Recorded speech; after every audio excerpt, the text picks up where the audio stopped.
Nous sommes aujourd'hui dans un événement organisé à The Dot par la GIZ. L'événement s'appelle Soft Landing et nous sommes avec Monsieur Norman Schrepal qui est le directeur de la transformation digitale, c'est ça? C'est ça. À la GIZ. Donc Norman, déjà, si vous pouvez expliquer à notre audience, c'est quoi ce programme de Soft Landing? Donc le soft landing, c'est une ambition, je pense la Tunisie en large a déjà formulé plusieurs fois, c'est vraiment promouvoir la force de l'écosystème tech à l'international.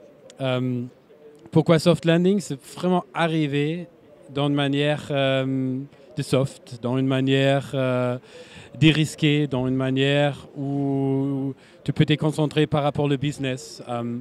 Et c'est vraiment l'idée de cette service. Nous sommes là avec un appui à des entreprises internationales, avec une bonne base sur l'écosystème local, où on va pas juste connecter en fait des investisseurs ou des entreprises qui veulent venir en Tunisie, mais on va accompagner eux par rapport à tout ce qui est legal advice, par exemple. Si quelqu'un veut recruter une personne en Tunisie, il faut de savoir c'est quoi en fait les lois de travail, c'est quoi les steps pour créer une entreprise. Donc tout ça, on a des avocats qui accompagnent les entreprises.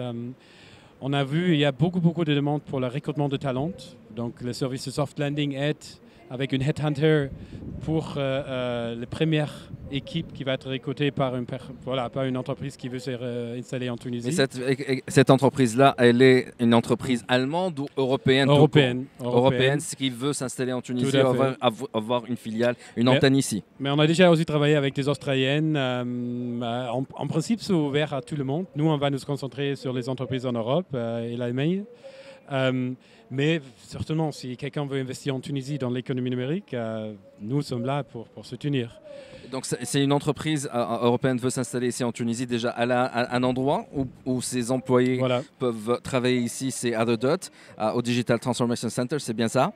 Bon, on offre pour les premiers 4 mois un espace ici, mais après, on essaye aussi de connecter les entreprises avec des acteurs qui existent. On a eu une entreprise qui a découvert le Technopole à Sfax, et là, il y a en fait des bureaux pas chers, intéressants, proches de leurs clients. Donc après, très vite, ils sont installés à Sfax. Mais pour arriver, il y a déjà la 4e étage du Dot, où il y a l'Internet, où il y a un bon café. Donc, si ça, c'est assez attractif. C'est l'écosystème de The Dot. Et donc, pour terminer, ces entreprises-là, ce n'est pas uniquement des entreprises qui viennent de la région, enfin de l'Europe, c'est toute la région MENA aussi.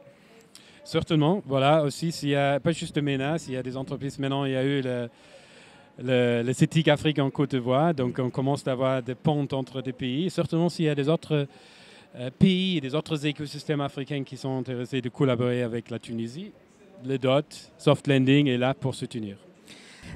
Norman, en fait, vous êtes très connu dans l'écosystème. Vous avez milité pour la transformation digitale en Tunisie. Ça fait depuis 2018 que vous êtes ici, si ma mémoire est bonne.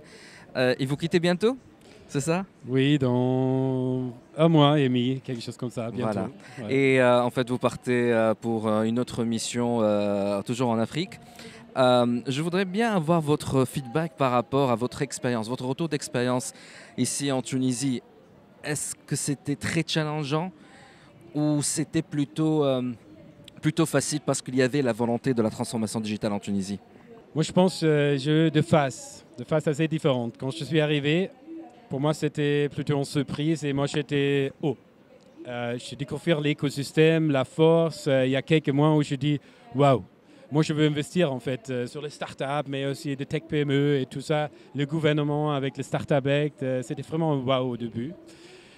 Après quelques mois, j'ai découvert qu'il y a pas mal de challenges, côté public, mais aussi privé.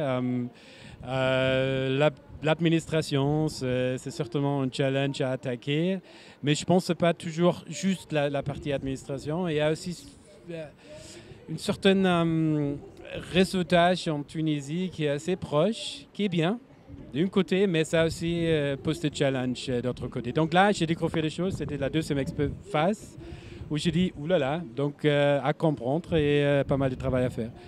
Après, on a commencé en fait à trouver de bons partenaires pour notre programme et notre ambition, la création d'emplois, la digitalisation de l'administration, proposer de formations. Et ça, c'était encore une belle expérience. Il y a un écosystème de partenariat en Tunisie qui a la créativité, des idées, des programmes. Moi, je dis toujours dans cette phase, en Tunisie, il y a déjà tout. Après, tout de suite, j'ai vu, ouais, il y a des bonnes idées, des bonnes visions, de bonnes stratégies, mais pas nécessairement toujours des ressources pour aller jusqu'à la fin. Donc, c'était aussi un peu l'expérience, millions d'idées pour le pipeline, mais pas exactement toujours voilà, toute cette force qui est nécessaire pour aller jusqu'à la fin. Et maintenant, je pense que je vais quitter avec l'expérience de dire, écoute, il y a un potentiel énorme en Tunisie, un potentiel pas toujours utilisé. Il faut de collaborer beaucoup, beaucoup plus parce qu'il y a aussi pas mal de fragmentation. Mais si on va vraiment impacter ce potentiel, et je suis vraiment va sortir avec cet esprit. Il y a à l'avenir de la Tunisie qui est plutôt positif et peut-être je vais revenir à un certain moment pour être partie de cet avenir. Bien évidemment, vous serez toujours le bienvenu. En tout cas, nous, en tant que THD, on a beaucoup collaboré avec la GIZ, on a beaucoup collaboré avec vous et notamment pour le projet L-Pitch. Et je peux vous dire effectivement que c'est grâce aussi à la GIZ que cet esprit de collaboration et cet esprit positif a été mis en place aussi auprès des jeunes grâce à l'émission El Pitch. Et donc oui, effectivement, je rejoins parfaitement tout ce que vous êtes en train de dire. Et tout ce qu'on peut vous dire aussi, c'est bonne chance et bon courage pour la suite et espérant qu'on va se voir très bientôt à Tunis. Merci beaucoup. Merci beaucoup.